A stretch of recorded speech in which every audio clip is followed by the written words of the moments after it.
Chauffaillé est une ancienne commune française située dans le département des Hautes-Alpes, en région Provence-Alpes-Côte d'Azur. Chauffaillé comprend de nombreux hameaux et lieux-dits, le Bannet, les Blaches, Beaurepaire, les Bannettes, les Blachus, Combardanque, l'Hôpital, le Crau, la Pierre. Toponymie. Chauffaillé. Le nom de la localité est attesté sous la forme Chalfeneurium, lire Chalfeurium, dès 1373. Il s'agit d'une formation toponymique médiévale, dont le premier élément chau représente une évolution locale du radical calme, d'un terme indigène latinisé en calmier signifiant, en plaine, terrain peu productif, le plus souvent en pré, dans les préalpes et les Alpes, pâturage en montagne, au-dessus de la limite des forêts, sommets engazonnés. Souvent d'accès difficile et de végétation maigre. En vieux français chaud lieu improductif, terrain culté en franco-provençal pluriel chaud montagne à sommet aplati, Wartburg, mot régional chaud, chaud pâturage de montagne, pégorier. Le second élément faillet, représente l'occitan et franco-provençal faillet bois de hêtre, pétret, voire feillard, le T final n'étant plus prononcé, le suffixe collectif a été remplacé par la terminaison R. Microtoponymie. Beaurepaire, attesté sous les formes Pulchrum repire, Bellum repire, Bellum riparium en 1540, dans les archives du chapitre de Gap, Beaurepaire en Champsaur, dans les archives du château Picontal-Accro. Il s'agit d'un composé fréquent de beau et repère, soit au sens de rive, à latin riparia, soit au sens de séjour, habitation, demeure. Les Blachus, dérivés de Blache, prononcé Blache, toponyme très fréquent en Champsaur, signifiant bois, taillis. L'Hôpital, ancien hameau des Bannes, ou l'ordre hospitalier de Saint-Antoine, établi au XIVe siècle, une commanderie dont il ne reste rien que le nom.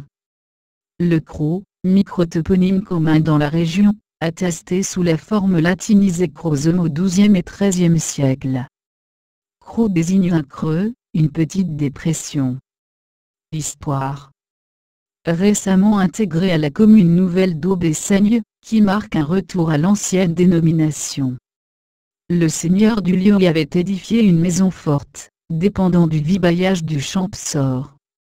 C'est au début du XIVe siècle, que la famille des Herbet hérite du mandement d'Aubessaigne, et entreprend d'en faire une demeure seigneuriale. En 1770, Louis-François des Herbet, qui hérite du château et des terres d'Aubessaigne, fait construire un canal de dérivation de la Sévresse pour permettre l'irrigation du plateau d'Aubessaigne. Ce canal, dont la prise est située à l'Ubac de Saint-Maurice-en-Velgue-de-Marre, et dont le tracé peut être suivi sur toute la traversée de la commune de Saint-Jacques-en-Velgue-de-Marre, aboutit à l'arrière du château. Achevé en 1773, il n'est mis en service qu'en 1811. À la fin du XIXe siècle, le hameau de Chauffaillé, sur la route royale de Grenoble à Grasse, future route nationale 85, est devenu le plus important de la commune. Le chef-lieu y est alors établi, et la commune prend son nom en 1887.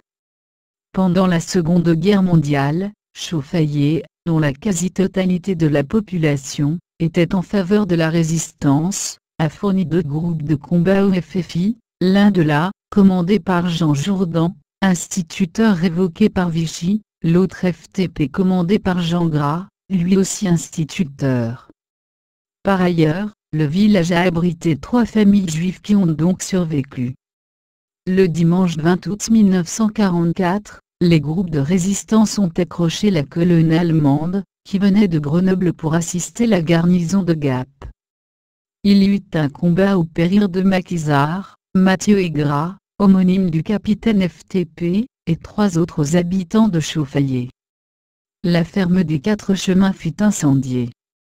Le maire, Pierre Roux, était resté courageusement à son poste dans un village entièrement déserté.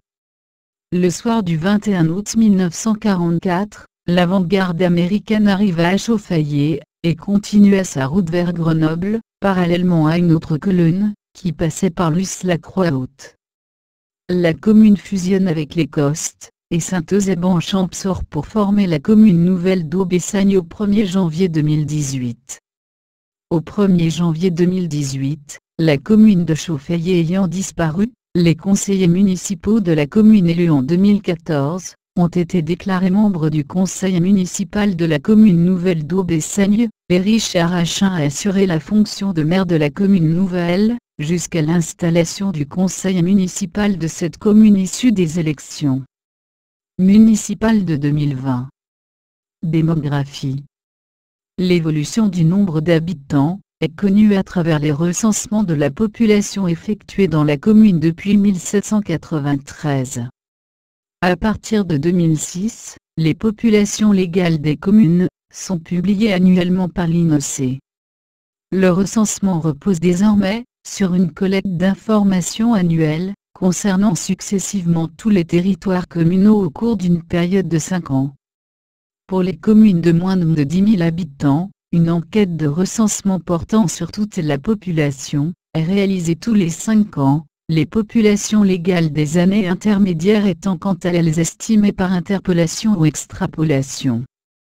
Pour la commune, le premier recensement exhaustif entrant dans le cadre du nouveau dispositif a été réalisé en 2007.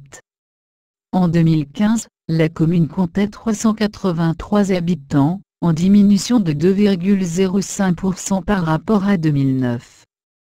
Pour mémoire, les Hautes-Alpes, plus 1,39%, et la France, hors Mayotte, plus 2,17%.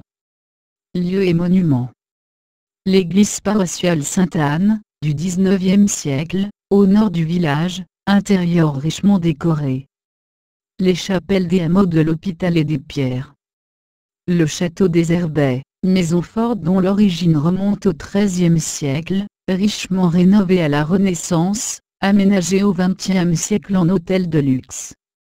Une fontaine monumentale située derrière le château, rappelle la menée d'eau réalisée à la fin du XVIIIe siècle par le seigneur des Herbais.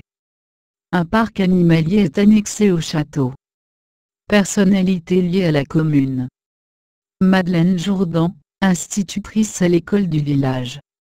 À sa retraite, elle entra à la maison de retraite, le Draco-Baraque de Saint-Bonnet, où elle fut l'une des doyennes des Hautes-Alpes, et la doyenne des enseignants du département, puisqu'elle ne mourut qu'à 107 ans. Elle fut décorée des palmes académiques. Elle était veuve de Jean Jourdan qui commandait en 1944 le groupe de résistance à Féfi, ancien combattant de 1914-1918, il était chevalier de l'ordre de la Légion d'honneur.